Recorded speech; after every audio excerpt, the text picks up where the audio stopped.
Hi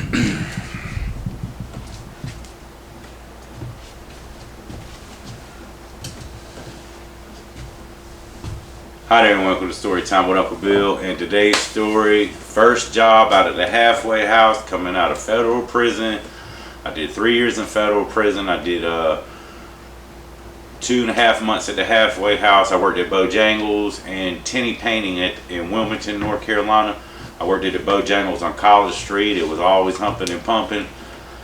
And I know I'm going home. I get to go home. This is the first time I get to go home. I don't even go home. The first thing I do, people, is I go straight to Morehead City, North Carolina, and I get on the Sea Robin. It's a 42-foot long, 16 foot wide commercial fishing boat that my stepdad bought to go with his commercial seafood business. And I was all too excited, man. Like, I'm literally about to go fishing for money. Straight out of prison. I mean, it's I couldn't even tell you how excited I was. And I got a lot of things because I ain't really been on a boat too much, and I've never been out to sea. And all I heard was how people was getting seasick, and you had to shit in a bucket, and you know, there's 4 or 5 people, so the size of the boat comes smaller with more people on it. And you're going to have to go out there at least 3 to 5 days. The engine never shuts off unless you're changing the oil. There was a lot of things I had heard before I actually go to do this. So the day comes, I leave the halfway house, say goodbye to everybody, go to Morehead City, and then this, you know, we went and stopped and got groceries and food and water, a lot of water, and a lot of beer and cigarettes for 3 days. A lot of beer, like 10, 15, 20 cases, a lot of beer, people, a lot of ice, a lot of bait. Before we even left the dock, we owed like $3,000 or $4,000. I mean, that's just how it is. You have to make that money back before you even start making a dollar, and 50% goes to the owner after that, you know what I mean? So you got to catch fish. And I was excited, and we went out, and you know, I was new to it, so every fish I caught, I got a picture with. This is, of course, this is a 2001. All that stuff is gone. But I had an amazing time, and I did this for a couple months. And like the first time I went, I made like $100 in 3 days, and it was just like it was. It had the hydraulic rod and reel, so there was no rod and there was no reeling it in. I just pressed the lever, forward goes down, back come up, and you got to learn how to catch each individual fish when you're on a school. You learn it fast though. I mean, I had a blast. And then we started catching more fish each time we went out and made more money. So we're fishing deep, folks. Really, really, really, really deep. 300-400 fathoms. And when you're doing that, it takes a long time. You can't move fast because of pressure. Normally when we catch a fish, we catch a beeliners and big groupers, black groupers, snowy groupers, warsaws, 150 pound fish. They're gigantic, they're wide, they're thick. Their air bladder comes out their mouth. It looks like a big tongue, huge. It looks like a missile. Most of the fish, the beeliners, the snappers, not so much. But when you get really deep down, everything that comes up like that, tilefish, not so much.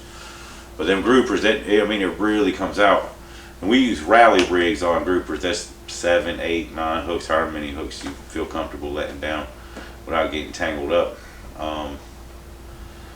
But the weight was the thing that impressed me the most, because if you've ever been river fishing or maybe off the bank and stuff, you know, you got the little sinkers and maybe the triangles if you get a little deeper, and maybe put 2 of those if you don't want the current to take it or whatnot. Well, like the least we used was 3 to 5 pounds. It was a chunky monkey weight. You had to get it right in there. But I always had some good captains, man. They were some really. They put us on the fish and we caught the fish.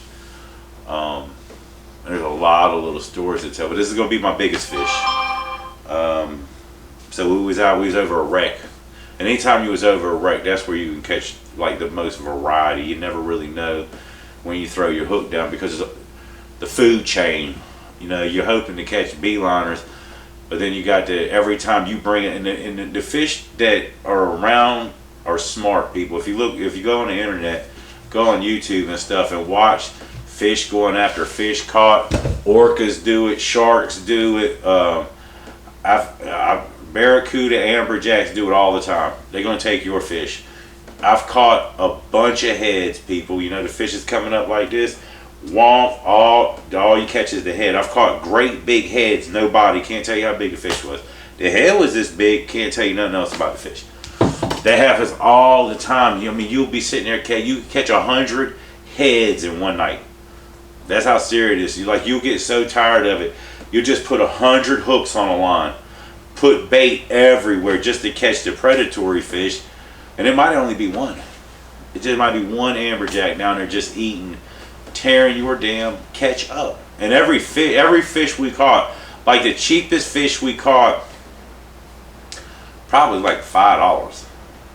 So, you know, if you have that happen 20 times, that's $100. We doing thousands of fish, people. I mean, it's a lot of money being wasted. So you really don't want that to happen. But it's going to. Well, we was fishing also in that rate. The current was bad, and so when the current's bad, you put more weight on. The object is to keep the line straight up and down. So when you're dropping the line, if the line starts going out any certain way, that's the way the current's going, because you're anchored. You're not really moving so much. Even if you pull tight, you can tell which way the current's going on. And sometimes you just got to pick up, because it's just not going to happen. Who knows what the hell your line's doing down there, especially if you're not catching fish after a while. You got to get and go. But we're on this situation right now. It literally took probably 10 minutes for my line to hit the bottom. Just slow. It's like 700 fathoms. It's almost all the string that I've got on my line. And caught, mind you, I done caught 7, probably on the average of 25 to 35 pound snowy groupers 2 times. I come up, takes a long, I can smoke a Black and Mild, eat a sandwich or drink a whole drink by the time, and not touch it, just go like this, and it just reels up real slow. And then there's a little beak, about 50 feet left. But by then, most of the time, especially when you got 7 snowy groups, 7 or any, and they got the air blood, they'll just float to the top, and you'll see them. And it's an incredible sight to see 7, 8, 9, 10 big 30, 40, 50 pound fish all on your line, and you chuck them in the boat one at a time. You know, it's cool. I did that twice. So now I'm at the bottom, and I'm tapping it. If you look, that's my hand get ready to go. This is on the line, and I used to have extra grooves, not even like the creases, where I used to mess with that line so much. Something hit it hard, bam. So I started to come up real slow. This ain't like, you try to catch a bass, so you just come up slow. He's already hooked, and we use big ass jab hook. The hook's that big. I mean, there ain't a lot of hooks. All the hooks we ever use was that big. The gigantic ass hooks, call them jab hooks. I started to come up, and my pole kept hitting the damn side of the boat. And it ain't nothing but a fiberglass arm. It's about this long. It's all it is. It's got a damn reel at it, and that was going down. It didn't even have a lot of give. You just pull it down. When you caught a big fish, and when that thing it would be tapping off the side of the boat. It's not going to break. Tapping on the side of the boat. It don't even have to, because you catch 100-pound groupers out there all the time. That's not the Goliath groupers in Florida. They're just regular ass groupers. And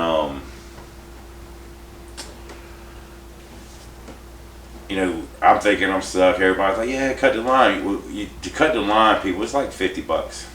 With all the hooks, you don't realize how much all that stuff costs. Every time you cut, it costs $50. It comes out of your money too. You got to pay for that line. That line was there before you got there. If you don't have it when you come back, you got to pay. Like the anchor, we lost a lot of anchors to get on these groupers and stuff. You got to put your anchor in a situation that when you try to run and take off and pull it up, it's just not gonna come back. You got to cut it. because you got to go. I mean, you just can't. I mean, I seen these captains do everything they can to get these anchor banks, just not happening.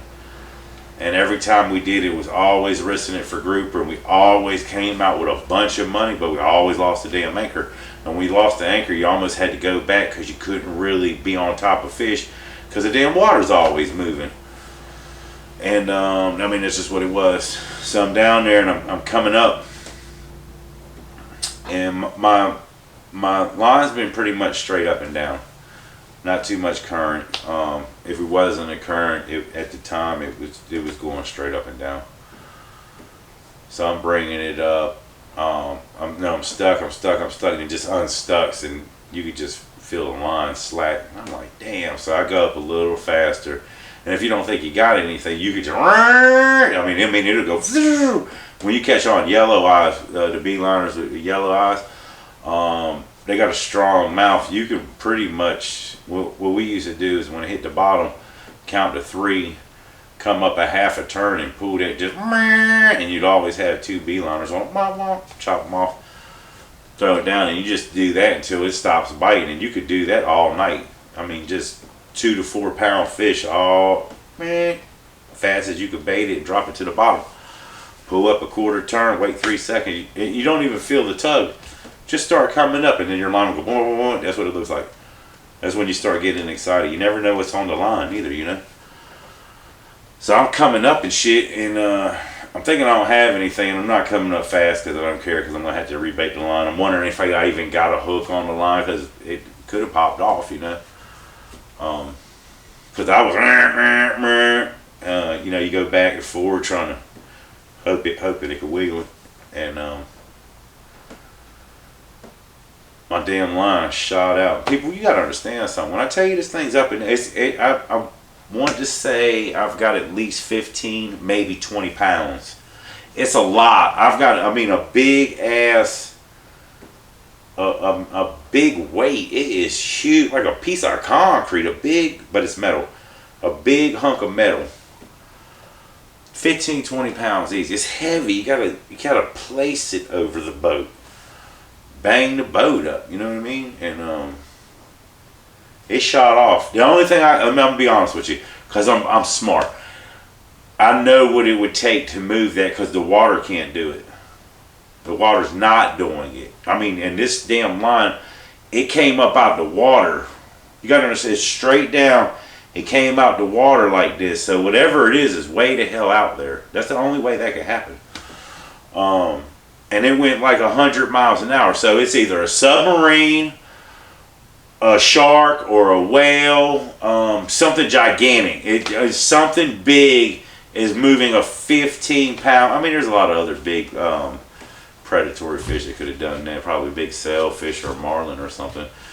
But that's not what we were trying to catch. We were trying to catch grouper. And I didn't think it was. I caught big grouper, people. I caught 100-pound grouper. They didn't move my damn line. I brought them straight up to the top. 120 pounds, I think, my biggest fish. Black grouper. It was almost like $500-600 for that one fish. I look over to the line where the line's going, people. It's a shark. Big ass shark. And and it's way out there, and the hook had him on the side of the mouth. So I see that eye. He ain't got no choice. He got to come with the hook. The hook ain't letting him go. And he comes over and he comes sideways shit, and his fin came out, and he's gigantic looking. And the waves are rocking. You know what I mean? So sometimes the waves is, and it's not high waves, you know what I mean? But they come up to the top of the boat. So, or, yeah. I'm just going to be honest with you.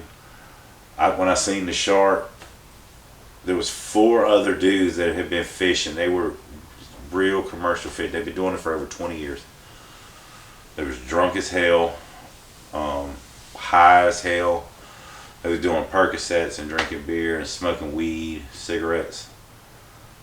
Drinking a lot of beer, people. They drink a lot of beer shots. Drunk. This is broad daylight. This is probably like 3, 4 o'clock in the afternoon, 2001.